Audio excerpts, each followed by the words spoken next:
Hello friend, my name is Anjali. Welcome to ABR bio classes. आज हम discuss करेंगे ribosomes के बारे में। राइबोसोम्स जो होता है ये आरएनए एंड प्रोटीन का बना हुआ पार्टिकल्स होता है, ठीक है। और इसमें इसलिए इसको राइबोन्यूक्लियर प्रोटीन भी कहते हैं। और ये नॉन मेम्ब्रेन होता है, इस पर कोई मेम्ब्रेन प्रेजेंट नहीं होती है। और ये यूनिवर्सल सेल्स होते हैं, यूकैरियोटिक एंड प्रोकैरियोटिक दोनों सेल्स में ये पाई जाती हैं, ठीक है। यूनिवर्सल सेल्स ऑर्गेनेल्स होता है, ये यूकैरियोटिक एंड प्रोकैरियोटिक सेल्स में दोनों में पाई जाती है, ठीक है। इसकी डिस्कवरी के बारे में देख लेते हैं।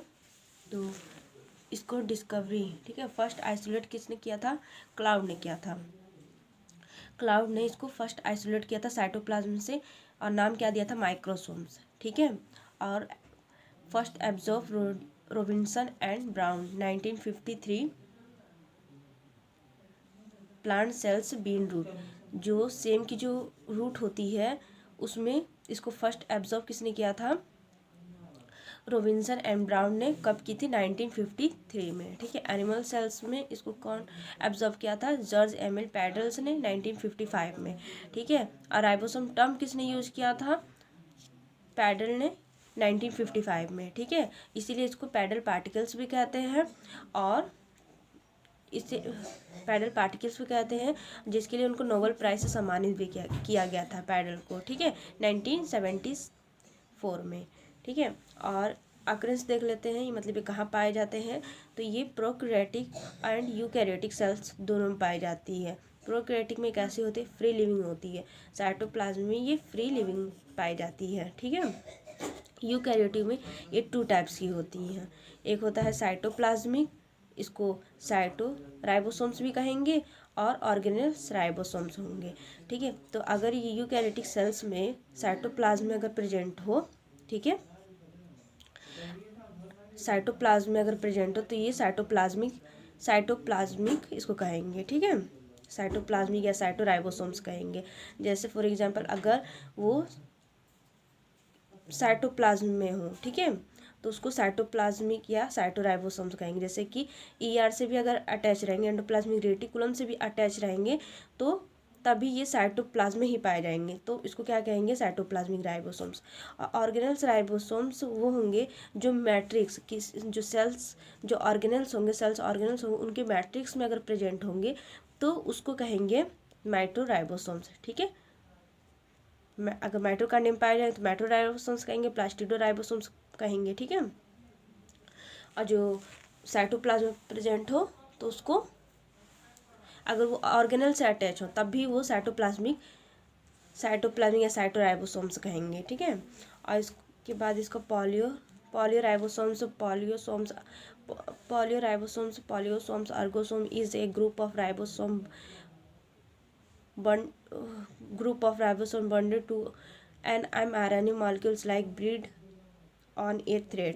एक जो होता है जो एम आर एन ए जो होता है उससे जो ये राइबोसोम्स होते हैं अटैच होते हैं, ठीक है। जो एम आर एन ए होता है उससे राइबोसोम्स जब अटैच होंगे तो उसको क्या कहेंगे? पॉलीराइबोसोम्स कहेंगे, ठीक है। एम आर एन ए के ऊपर अगर एमआरएनए के ऊपर राइबोसोम्स अगर आके बाइंड करेंगे तो उसको क्या कहेंगे? पॉलीराइबोसोम्स कहेंगे, ठीक है।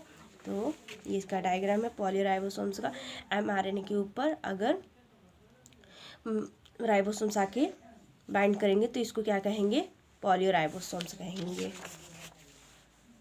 और प्रोडक्शन इसका देखेंगे तो न्यूक्लियस में न्यूक्लियोलस के द्वारा होता है प्रोडक्शन। शेप की बात करते हैं। Ribosomes are spherical and granular structure. ये कैसा होता है? गोलाकार होता है, ग्रेनुअल स्ट्रक्चर होता है। ये नॉन मेम्ब्रेन होता है, इस पर कोई मेम्ब्रेन प्रेजेंट नहीं होता है। राइबो न्यूक्लिक प्रोटीन पार्टिकल्स, ये होता है ribo nucleic DNA and protein का बना हुआ पार्टिकल्स होता है।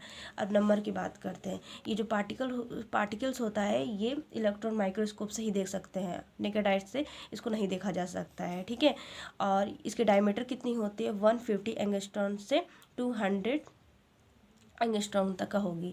आइए अगर प्रोकैरियोटिक की बात करें, प्रोकैरियोटिक में अगर इकोलाई बैक्टीरिया, इकोलाई एग्जाम्पल की अगर एग्जाम्पल इकोलाई बैक्टीरिया का लें तो इसमें इनकी संख्या कितनी होगी?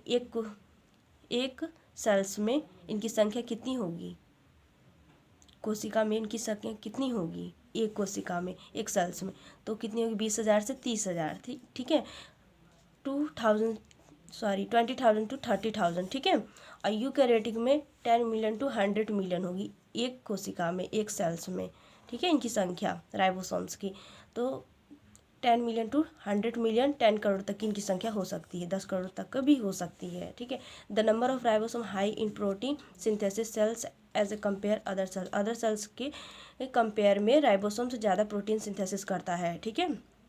इसकी साइज़ की बात करें तो ये प्रोकैरियोटिक एंड यूकैरियोटिक दोनों में पाई जाती है। तो प्रोकैरियोटिक में 180 एंगस्ट्रॉम की होती है और यूकैरियोटिक में 220 एंगस्ट्रॉम की इसकी साइज होती है, ठीक है। अल्ट्रा स्ट्रक्चर इसका देख लेते हैं। अल्ट्रा स्ट्रक्चर ये किसने दिया था, पैडल एंड क्यूफ ने दिया था 1966 में, ठीक है। इन्होंने ही बताया था कि इसमें राइबोसोम्स की 2 सब यूनिट होती हैं, ठीक है। तो यूकैरियोटिक राइबोसोम्स को 80S से डिनोट किया जाता है और प्रोकैरियोटिक राइबोसोम्स को 70S से डिनोट किया जाता है, ठीक है। 70S and 80S ribosomes are composed of 2 सब यूनिट। इन्होंने पैडल एंड क्यूफ ने ही बताया था कि ये 2 सब यूनिट में डिवाइडेड है, ठीक है। और किसके बेस पर, on the basis of sedimentation coefficient, sedimentation के बेस पर ये दो सब यूनिट में डिवाइडेड है, ठीक है। The ribosomes are 2 types, 70S ribosomes prokaryotic and 80S ribosomes eukaryotic. जो 70S जो राइबोसोम्स होगा वो प्रोकैरियोटिक में पाया जाएगा और 80S राइबोसोम्स होगा वो यूकैरियोटिक में पाया जाएगा, ठीक है। अब ये स्वेडबर्ग देख लेते हैं, सेडिमेंटेशन कोफिशिएंट, इसको स्वेडबर्ग यूनिट भी कहेंगे। It is centrifugal unit depending on the density of the object and in the case of the cells organelle determining that how quickly the sink to the depth when centrifuged, ठीक है। जो S means क्या होता है, S means क्या होगा, sedimentation coefficient, ठीक है। तो इसको जो S होता है, इसका S मीन्स इसकी यूनिटी, जिसे हम सेडबर्ग यूनिटी भी कहते हैं, ठीक है। इसको सेडबर्ग यूनिटी भी कहेंगे। और ये कैसे निकालते हैं, इसकी डेंसिटी के आधार पर इनकी यूनिटी का पता लगाते हैं, इसकी डेंसिटी के आधार पर इसकी यूनिटी का पता लगाते हैं। पता चलता अगर डेंसिटी ज़्यादा होगी तो सेंट्रीफ्यूगल के नीचे जाके बैठ जाएगी, ठीक है। और इससे इस प्रकार सेडबर्ग यूनिटी का पता लगाते हैं, ठीक है। अगर डेंसिटी ज़्यादा होगी तो वो क्या होगा, सेंट्रीफ्यूगल के नीचे जाके बैठ जाएगी, अगर कम होगी तो नहीं बैठेगी, ठीक है। स्वेडबर्ग यूनिटी जो है वो किसको डिनोट करता है, एस को, सेडिमेंटेशन कोफिशिएंट भी इसको कहेंगे। अभी 70S राइबोसोम्स होता है वो 2 सब यूनिट में बांटा गया, 50S सब यूनिट एंड 30S सब यूनिट। तो अब देख लेते हैं इसको, ये कैसा होता है। ये नॉन मेम्ब्रेन होता है, जो 70S राइबोसोम्स होता है वो नॉन मेम्ब्रेन होता है। और राइबोन्यूक्लिक प्रोटीन, इसमें RNA और प्रोटीन का बना हुआ पार्टिकल्स होता है। और 70S राइबोसोम जो होता है वो प्रोकैरियोटिक में पाया जाता है। इसमें RNA कितने % में होती है, 60 to 65% में प्रोटीन RNA पाई जाती है और 35 and 40% इसमें प्रोटीन की होती है, ठीक है। 70S ribosome formed by 50S and 30S सब यूनिट, इसको 2 सब यूनिट में डिवाइड किया गया है, एक 50S एंड 30S सब यूनिट। तो देखिए 50S जो सब यूनिट है इसमें कुछ RNA और प्रोटीन के बने होते हैं, तो इसमें कुछ राइबोसोमल RNA पाए जाते हैं। तो देखते हैं कौन कौन से होते हैं। तो इसमें 5S राइबोसोमल RNA पाए जाते हैं, 23S ribosomal RNA and protein, इसमें 34 टाइप की प्रोटीन पाई जाती है, ठीक है। 34 टाइप की इसमें प्रोटीन पाई जाती है। और ये लार्जर सब यूनिट है, और ये किस शेप का होता है, डोमिनेंट शेप का होता है। It is situated in upper in structure, ये कहाँ सिचुएटेड होता है, अपर साइड, ऊपर की साइड कैप लाइक स्ट्रक्चर होता है, डोमिनेंट शेप का होता है, ठीक है। और 30S सब यूनिट जो होता है वो 80S राइबोसोमल RNA और प्रोटीन, में 21 टाइप की प्रोटीन होती है। ये स्मॉल सब यूनिट है, ये ओवल शेप्ड की होती है, ठीक है। And situated below in structure, इसकी स्ट्रक्चर दिखाती हूँ, ये रफली डायग्राम है। ये प्रोकैरियोटिक है, ये 70S राइबोसोम है, इसकी 2 सब यूनिट में डिवाइड किया गया है, 50s सब यूनिट और ये 30s सब यूनिट। जो 70s राइबोसोम है उसको 2 सब यूनिट में डिवाइड किया गया है, 50s सब यूनिट एंड 30s सब यूनिट। ठीक है, इसमें आरएनए पाया जाता है, कुछ आरएनए और प्रोटीन के बने होते हैं, तो ये 5s आरएनए इसमें पाया जाता है लार्जर सब यूनिट में, और 23s राइबोसोमल आरएनए पाया जाता है। ठीक है, और इसमें स्मॉल सब यूनिट में 60s राइबोसोमल आरएनए पाया जाता है। ठीक है, ये डोम शेप की होती है, डोम या कैप शेप की होती है। ये किससे अटैच रहती है? आरएनए से, मैसेंजर आरएनए से ये अटैच रहती है। अब इसको आगे पढ़ेंगे। ठीक है, अगर फॉर एग्जांपल अगर इस इकोलाई बैक्टीरिया की बात करें तो इसमें आरएनए कितने परसेंट में होता है? 23% में आरएनए होता है। प्रोटीन की बात करें तो 37% इसमें प्रोटीन का होता है। ठीक है, अब 80s राइबोसोम की बात करते हैं तो ये यूकैरियोटिक में पाई जाती है। ठीक है, 80s राइबोसोम जो होता है वो यूकैरियोटिक में पाई जाती है। ठीक है, इसमें आरएनए 45% होता है, अब प्रोटीन इसमें 55 प्रोटीन होता है, 55% प्रोटीन का होता है। 80s राइबोसोम भी 2 सब यूनिट में डिवाइडेड है, 60 एंड 40 सब यूनिट में। ठीक है, तो 60 सब यूनिट जो होता है उसमें भी आरएनए एंड प्रोटीन पाए जाते हैं, और 40s सब यूनिट में इसमें भी कुछ आरएनए एंड प्रोटीन पाए जाते हैं। तो देखते हैं इसमें कौन कौन से आरएनए और प्रोटीन पाए जाते हैं।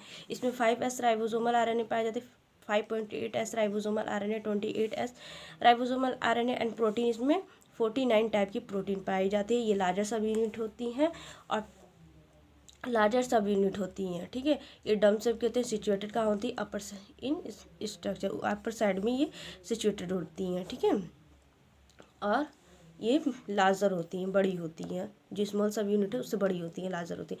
ठीक है, 80s सब यूनिट में कौन से आरएनए पाए जाते हैं? राइबोसोमल आरएनए हो। 18s राइबोसोमल आरएनए, अब प्रोटीन में 33 टाइप की प्रोटीन पाई जाती है। स्मॉल सब यूनिट ओवल शेप की होती है, सिचुएटेड बिलो इन स्ट्रक्चर। कहाँ सिचुएटेड होती है? नीचे की साइड सिचुएटेड होती है। ये 80s राइबोसोम है, इसमें 2 सब यूनिट है, इसकी 2 सब यूनिट है। ठीक है, इसकी एस की वैल्यू के अगर इसको काउंट करें, अगर इसको जोड़े तो ये 100 होगा, बट ये 100 होगा। ठीक है, इसको जोड़ने पर, लेकिन जब इन दोनों की बाइंडिंग होती है तो इसको कुछ भाग अपना खो देता है, इस वजह से इसको एस की वैल्यू के अकॉर्डिंग इसको 80s राइबोसोम्स कहते हैं। ठीक है, तो इसमें 5s राइबोसोम पाया जाएगा, 5s ribosomal RNA, 5.8s ribosomal RNA और 28s राइबोसोमल आरएनए। छोटी वाली स्मॉल सब यूनिट में 80s राइबोसोमल आरएनए, ये लार्जर होती है, ये स्मॉल होती है। ठीक है, ये यूकैरियोटिक राइबोसोम्स हैं। ठीक है, केमिकल कंपोजिशन की बात करते हैं। द राइबोसोम इज एक highly complex cellular mechanic machine. Chemically, the ribosome are composed of the RNA and dozen of distinct protein. The exact variety between species in addition to rRNA and protein, ribosomes also contain some divalent metallic ions such as magnesium, calcium and manganese. ठीक है, ribosomes protein 70s ribosome 35 and 40%, 35 to 40% and 80s ribosome में 55% protein. ठीक है, पाई जाती है। तो देखिए, जो ये राइबोसोम जो होते हैं वो आरएनए और प्रोटीन के बने होते हैं। ठीक है, इसमें कुछ मेटालिक आयन भी पाए जाते हैं, for example magnesium, calcium, manganese. ठीक है, और ये 70s राइबोसोम जो होते हैं 35 to 40% इसमें प्रोटीन का होता है, और 80s राइबोसोम जो होते हैं उसमें 55% इसमें प्रोटीन का होता है। ठीक है, और ये क्या करवाते हैं, जो मैग्नीशियम आयन जो होते हैं ये दोनों बाइंडिंग करवाते हैं किसकी?